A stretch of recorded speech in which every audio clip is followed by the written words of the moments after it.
And speaking of Wilsons, who have been a disappointment, I mean, we have to talk about Russell Wilson. It looks like tempers are finally flaring up for the Broncos, not just behind the scenes, but even on the field. You saw players blowing up at Russell Wilson on the sidelines. Once again, this team can't produce more than 15 points. But they ended up scoring 10, I think, with a garbage time touchdown against the Carolina Panthers with Sam Darnold. What an embarrassment. And Russell Wilson just continues to be the laughing stock of the league. Yeah, I mean, that was a bitter one for me because I had the over of 35. I mean, one of the lowest totals in the history of the NFL. Carolina puts up 23, so I literally just needed 13 points from Denver, and they couldn't make it. They couldn't make it to 13 points.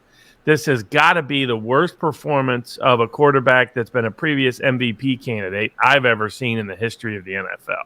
This is almost getting – this is to mind-numbing territory. Of how bad he has been. And, of course, it looks terrible that Geno Smith, it looks great in Seattle.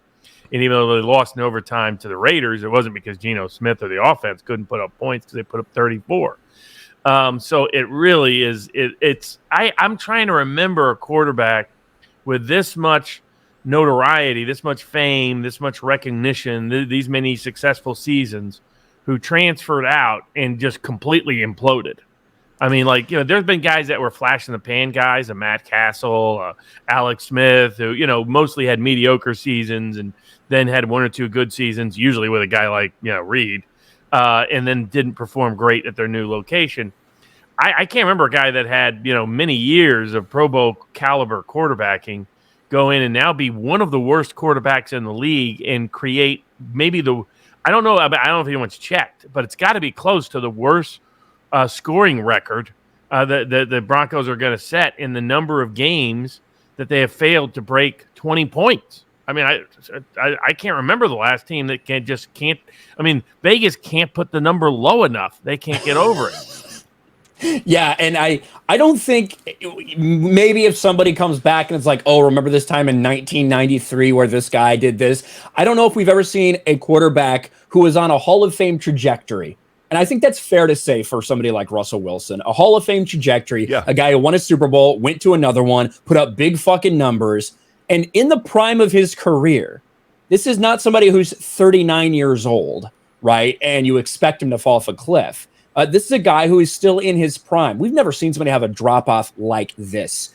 And it certainly seems like the people, like his teammates in Seattle, are happy to see this happen. They expected to see something like this. Like they knew all along that this is the guy that Russell Wilson truly was.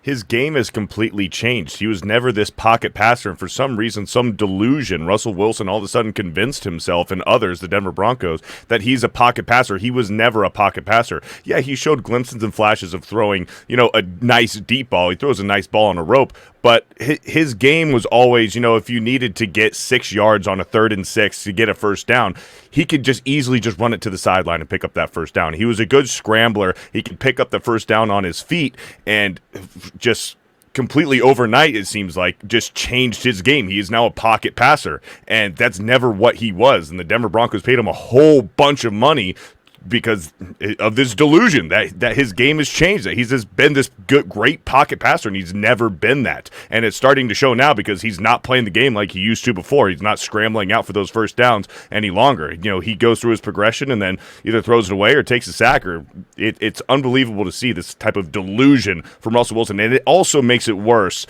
his social media cringe, just the TikToks and the Twitter videos, it makes it all the much more cringe. And just, the praying in the middle of, like, I'm a religious guy. I'm not going to knock a guy for praying, but when you stand out with 10 cameras around you in the logo and you're just praying in the middle of the field and then you just go out perform like that, it's a bad look. He was praying to the wrong God. That's certainly true. I heard Sierra's looking back at future like, oh, I think I missed out. But, when you look at that game in Seattle, when you look at the fact that these former teammates of Russell Wilson got invited back, it certainly doesn't seem like they got invited back to him on. The things that Pete Carroll said in that press conference about it was good for people to finally see this, that like turn some heads. these guys all knew that this is who this guy was. Now, in terms of him never being a pocket passer, yeah, he's not a traditional pocket passer. His strength was always, in his ability to extend the play a little bit. I wouldn't call him a rushing quarterback by any means, by any stretch of the imagination. But he was always a guy who could extend plays, who could extend plays in the back, who could shake off somebody, let somebody create downfield. You know what offense he'd be great in? It would be the San Francisco-style offense that's working in Miami for Tua.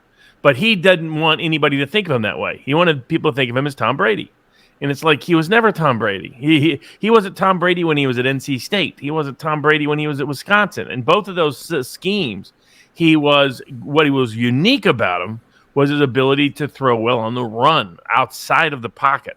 It wasn't just his ability to scramble for some yards here or there. It was this guy had a beautiful deep ball, and that when it turned to chaos, he turned good.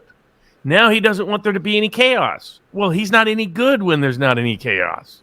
And that's what the whole world is saying.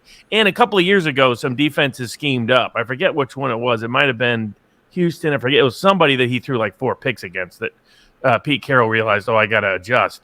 It was when he was having that huge year. Everybody's talking about MVP, setting records, et cetera. Then all of a sudden he had a game or two. And I'd followed the people that do a lot of game breakdown, and they were pointing out defensive adjustments that were being made that were going to cause Wilson trouble the rest of the year, and it did. And then it caused him trouble the next year. People figured out how to defend him, that you just take away that deep ball and make him throw between the hashes in the pocket on a consistent basis on timing. And he doesn't do that well. And he kept deluding himself that he did. And this is someone whose ego far outreach. But I don't blame him having a crazy ego. That's the nature of professional sports. I blame Denver for not realizing the problems this guy had when giving him a $250 million contract. Yeah, this is not just that. He also gave up picks. It'd be one thing if you just signed this guy as a free agent, but you didn't. You gave up a lot to get him, and you gave him $250 million.